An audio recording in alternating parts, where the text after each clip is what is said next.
अस्सलाम व्यूवर्स, कैसे हैं आप? उम्मीद करता हूं कि आप सब लोग खैरियत से होंगे। माइक्रोसॉफ्ट वर्ड 2019 के कोर्स में आज हम होम टैब के पैराग्राफ ग्रुप में मौजूद जो डिफरेंट कमांड्स हैं उनमें से increase indents and decrease indents, text direction, sorting और शो हाइड, इन कमांड्स को तफसील से देखेंगे कि इनका क्या इस्तेमाल है और कैसे इस्तेमाल होते हैं। सबसे पहले हम इंक्रीज आइडेंट्स एंड डिक्रीज आइडेंट्स से स्टार्ट करते हैं। इंक्रीज आइडेंट्स एंड डिक्रीज आइडेंट्स हम वहाँ पे इस्तेमाल करते हैं जहाँ पे हमने जो टेक्स्ट है उसको मार्जिन से लेफ़्ट साइड पे या राइट साइड पे मूव कर रहे हैं। सबसे पहले हम मार्जिन को देखते हैं कि मार्जिन क्या चीज़ है। मार्जिन असल में पेज का वो एरिया होता है जहाँ पे आप टेक्स्ट वगैरह नहीं लिखना चाहते। फॉर एग्जाम्पल हम अगर इस पेज की बात करें तो यहाँ पे ये जो हमारा टेक्स्ट लिखा हुआ है इसके लेफ़्ट साइड पे आपको ब्लैंक पेज नज़र आ रहा है, तो ये लेफ़्ट साइड पे ये मार्जिन है। इसी तरह अगर हम इस पेज के टॉप पे देखें तो यहाँ पे भी हमें कुछ एरिया ब्लैंक नज़र आ रहा है, तो ये भी टॉप मार्जिन है।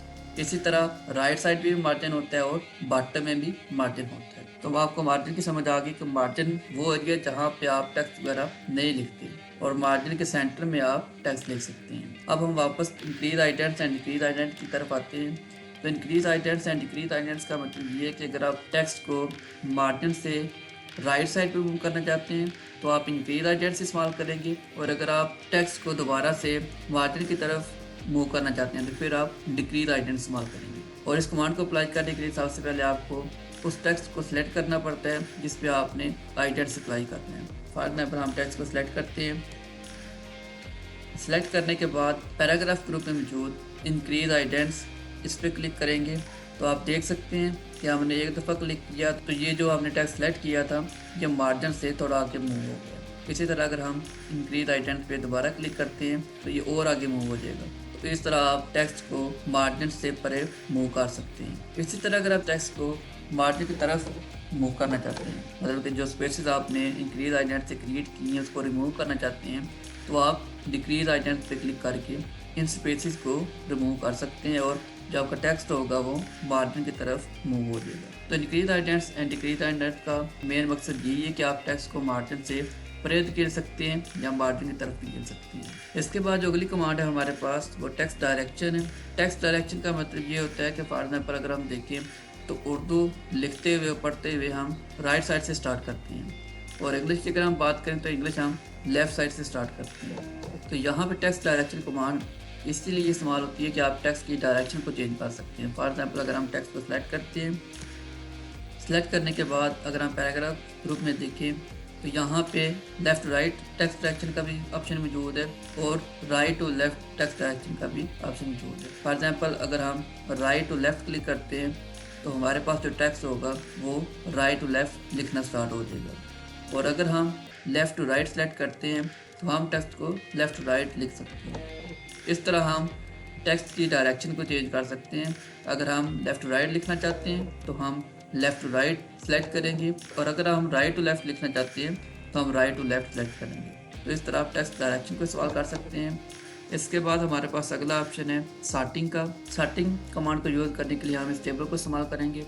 इस टेबल में सबसे पहला हमारे पास जो कॉलम है इसमें स्टूडेंट के नाम लिखे हुए हैं, दूसरे कॉलम में मार्क्स लिखे हुए हैं, और तीसरे में डेट ऑफ रिजल्ट अनाउंसमेंट है कि जिस डेट को उनका रिजल्ट अनाउंस हुआ है वो डेट लिखी हुई है। सॉर्टिंग अप्लाई करने के लिए सबसे पहले आप टेबल को सिलेक्ट करेंगे। सिलेक्ट करने के बाद पैराग्राफ ग्रुप में मौजूद सॉर्टिंग ऑप्शन पे क्लिक करेंगे, और यहाँ पे आप सिलेक्ट करेंगे कि आप किस बेस पे इस टेबल को सॉर्ट करना चाहते हैं। तो इस टेबल में हमारे पास 3 कॉलम्स हैं, तो यहाँ पे सॉर्टिंग ऑप्शन में 3 कॉलम ही आ रही है कि आप टेक्स्ट को स्टूडेंट नेम की बेस पे सॉर्ट कर सकते हैं, मार्क्स की बेस पे भी कर सकते हैं, और लास्ट पे डेट ऑफ रिजल्ट अनाउंसमेंट है उसकी बेस पे भी कर सकते हैं। मैं सबसे पहले स्टूडेंट नेम की बेस पे करता हूँ क्योंकि इसकी टाइप टेक्स्ट है तो मैं टेक्स्ट ही रहने देता हूँ। और इसके बाद यहाँ पे ऑप्शन आ रहे हैं कि आप असेंडिंग ऑर्डर में भी टेक्स्ट को सॉर्ट कर सकते हैं और डिसेंडिंग ऑर्डर में भी। मैं यहाँ पे असेंडिंग ही रहने देता हूँ, और जैसे ही ओके पे क्लिक करूँगा तो जो स्टूडेंट के नाम ए से स्टार्ट हो रहे होंगे वो पहले आ जाएंगे, जो बी से स्टार्ट हो रहे होंगे वो ए के बाद में आएंगे, और इस तरह C D E F G इन अल्फ़ाबेट से स्टार्ट होने वाले नाम एक खास तरतीब से आएंगे। जैसे ही आप ओके पे क्लिक करेंगे तो सॉर्टिंग कमांड इस टेबल को स्टूडेंट नेम की बेस पे अरेंज कर देंगे। तो यहाँ पे आप देख सकते हैं कि इसको असेंडिंग ऑर्डर में उन्होंने अरेंज किए नाम को, कि सबसे पहले ए से स्टार्ट होने वाला नाम आया और उसका सारा रिकॉर्ड आ गया, और इसके बाद जो ए के बाद आ सकता था वो बी था, क्योंकि यहाँ पे बी से स्टार्ट होने वाला कोई नाम नहीं था। उसके बाद सी से स्टार्ट होने वाला कोई नाम नहीं था।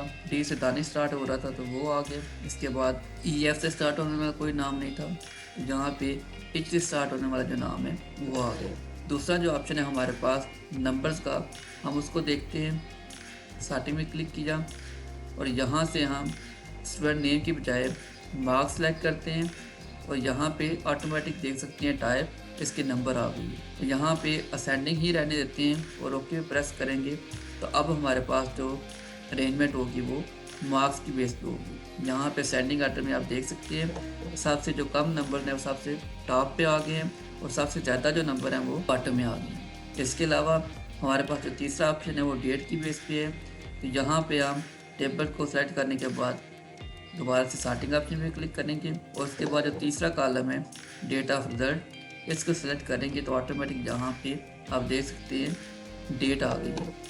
उसके बाद जैसे ही ओके प्रेस करेंगे तो जो टेबल होगा वो डेट ऑफ रिजल्ट अनाउंसमेंट की बेस पे स्टार्ट हो जाएगा। तो इस तरह आप असेंडिंग आर्डर में स्टार्टिंग अप्लाई कर सकते हैं। जो दूसरा ऑप्शन है डिसेंडिंग आर्डर में, वो भी आप यूज़ कर सकते हैं। इन तीनों कॉलम को सेलेक्ट करके आप डिसेंडिंग आर्डर में भी स्टार्टिंग अप्लाई कर सकते हैं। फॉर एग्जाम्पल हम यहाँ पे मार्क्स सेलेक्ट करते हैं और यहाँ से डिसेंडिंग ऑप्शन को सेलेक्ट करने के बाद आप ओके प्रेस करेंगे तो मार्क्स की बेस पे डिसेंडिंग आर्डर में इस टेबल को अरेंज कर देंगे। तो इस तरह आप किसी भी टेबल पे, किसी भी टेक्स्ट पे सॉर्टिंग अप्लाई कर सकते हैं। वो सॉर्टिंग हम तीन तरह से अप्लाई कर सकते हैं, टेक्स्ट की बेस पे, नंबर्स की बेस पे और डेट की बेस पे। तो ये थी हमारे पास सॉर्टिंग कमांड। इसके बाद हम लास्ट कमांड को देखते हैं जो कि शो और हाइड कमांड। शो और हाइड कमांड को यूज़ करने के लिए पैराग्राफ ग्रुप से शो और हाइड कमांड को सेलेक्ट करते हैं। जैसे ही आप शो और हाइड कमांड को सेलेक्ट करेंगे तो टेक्स्ट के साथ ये साइन शो हो जाएंगे।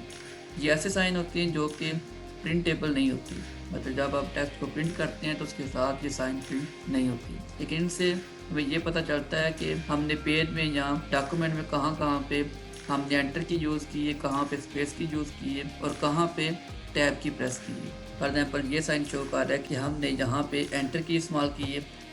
इसके बाद अगर हम स्पेस की प्रेस करेंगे ये डॉट डॉट शो हो जाएंगे। इसी तरह अगर हम टैब की इस्तेमाल करते हैं तो ये एरो कीज शो हो जाएंगी और एंटर की जब प्रेस करेंगे ये वाला साइन शो हो जाएगा। तो ये थी हमारे पास शो और हाइड कमांड, जिसकी मदद से हमें पता चलता है कि हमारे डॉक्यूमेंट में कहाँ कहाँ पे स्पेस यूज़ हुई है, कहाँ पे हमने टैब की प्रेस की है और कहाँ पे एंटर की प्रेस की है। आज की इस वीडियो में हमने होम टैब के पैराग्राफ ग्रुप में increase indents and decrease indents, text direction, sorting and show hide command को तफसील से देखें। अगर आपको इन कमांड में से किसी में भी मसला तो आप इस वीडियो के एंड पे कमेंट कर सकते हैं, मैं इंशाल्लाह आपको रिप्लाई कर दूँगा। तो आज की वीडियो में बस इतना ही, मिलते हैं अगली वीडियो में, तब तक के लिए अल्लाह हाफिज़।